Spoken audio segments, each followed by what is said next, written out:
Il est déjà curieux de savoir qu'un code électoral qui a été mis en place en 2012, il est déjà passé par plusieurs élections, élections municipales et législatives de 2013, élections présidentielles de 2018, et que jusque-là, on n'observe pas qu'on se soit penché sur ce texte, au moins pour y faire des retouches.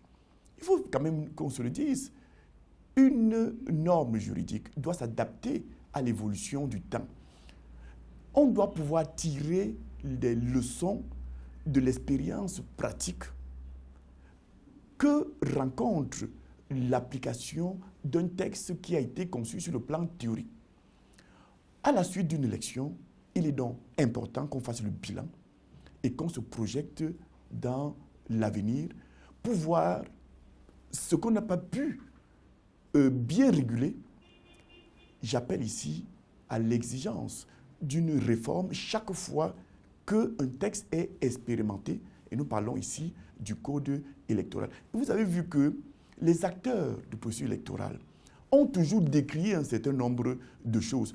Parfois, il s'agit même des détails de forme qui viennent perturber le processus électoral.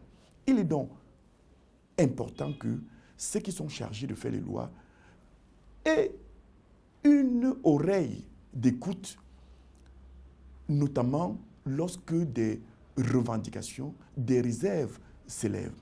Je vais vous prendre un exemple. Voyons-nous, pour contester une élection législative, après la clôture du scrutin, on donne à celui qui entend se plaindre, contester l'élection, on lui demande dans les 72 heures de dire qui a gagné cette élection-là. Et s'il ne dit pas qui a gagné l'élection qu'il conteste, eh bien, sa requête est irrecevable. Mais nous savons tous que le Conseil constitutionnel, appelé à se prononcer définitivement sur les résultats des élections législatives, rend sa copie longtemps après les 72 heures qu'on accorde aux candidats pour se plaindre. Vous voyez, nous avons là une incongruité. On vous demande de produire une réalité qui n'existe pas encore. Un simple toilettage, une simple remise à jour de ce texte depuis qu'on parle de cette affaire, depuis belle lurette en tout cas, aurait pu conduire à un toilettage, toujours en parlant des délais. Voyons-nous, si vous êtes candidat à une élection, tout à l'heure, la dernière fois on parlait d'élection présidentielle, vous observez des manquements à Blangois, parce qu'il y a des bureaux de vote de ce côté-là. Blangois, c'est quasiment à la frontière du Tchad, mais nous sommes au Cameroun. On vous demande de déposer vos réclamations avec les pièces justificatives dans les 72 heures qui suivent la clôture du scrutin. Le scrutin est clos à Blangois à 18 heures. Je peux vous dire que pour partir de Blangois, arriver à Yaoundé, siège du Conseil constitutionnel, eh bien, il vous faut une semaine.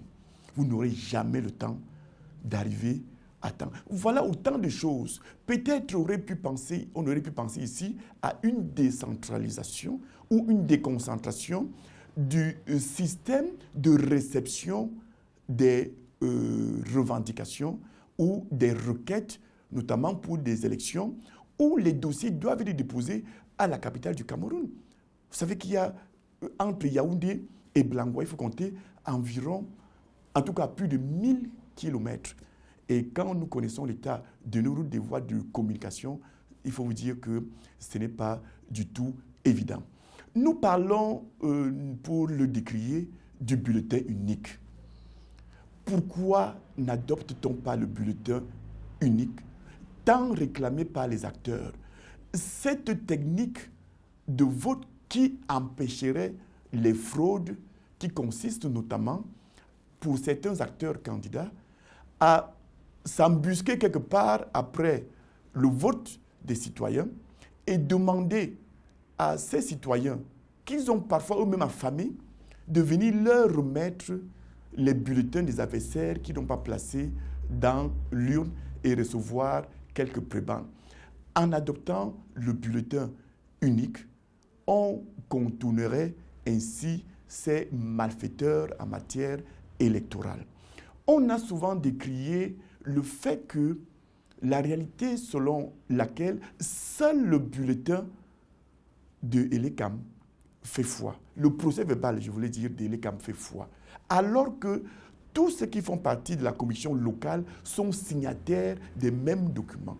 Pourquoi ne pas admettre que tous les bulletins, tous les procès-verbaux, dès lors qu'ils sont signés par au moins 4 membres ou 5 membres de la commission locale, que chaque procès-verbal puisse faire foi devant le juge appelé à statuer en matière électorale. On peut donc citer un certain nombre de choses, et parfois il s'agit des choses simples qui, à l'expérience, si on avait eu depuis longtemps une oreille attentive, on aurait pu simplement faire un toilettage de notre code électoral pour que triomphe véritablement la démocratie. Et donc plein de choses comme ça auxquelles on doit appeler des réformes, parfois des questions de forme. Vous savez, parfois il y a une différence entre la version française et la version anglaise, où parfois on a besoin de précision. Ici on parle de day, ici on parle de time, ici on parle d'heure, ici on parle de jour. Il faut harmoniser tout cela pour que les choses aillent au mieux pour notre pays. Je ne le dis pas parce que je suis un compétiteur pour des élections avec le parti Univers. Je le dis d'abord en tant que citoyen. Nous avons besoin des normes logiques. Nous avons besoin des normes qui satisfassent tous les acteurs, quel que soit le bord politique auquel on appartient.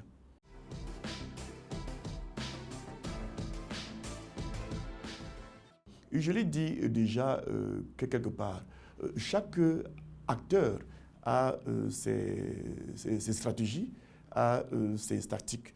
Je ne me permettrai donc pas ici de juger l'attitude du MRC qui a quand même en son sein des têtes pensantes. Ils ont leur stratégie. Sûrement, c'est une affaire de conquête du pouvoir. Mais vous savez aussi qu'il y a plusieurs couloirs pour accéder au pouvoir. Il y a la rue, il y a les armes qu'on peut prendre. Il faut savoir que tout couloir qu'on emprunte connaît aussi ses difficultés. Mais pour un parti politique, le seul couloir prévu dans un système républicain, dans un système démocratique, le seul couloir, ce sont les élections pour un parti politique.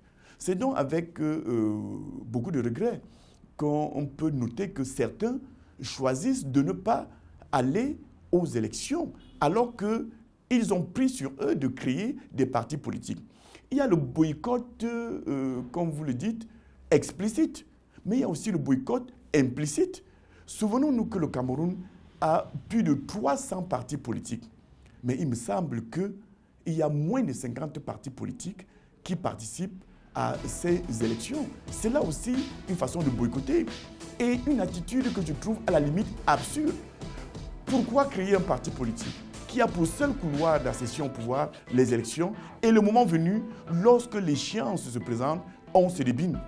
On ne va pas aux élections. Moi, je crois que, de mon point de vue, ne pas aller aux élections pour un parti politique, c'est œuvrer pour le recul de la démocratie.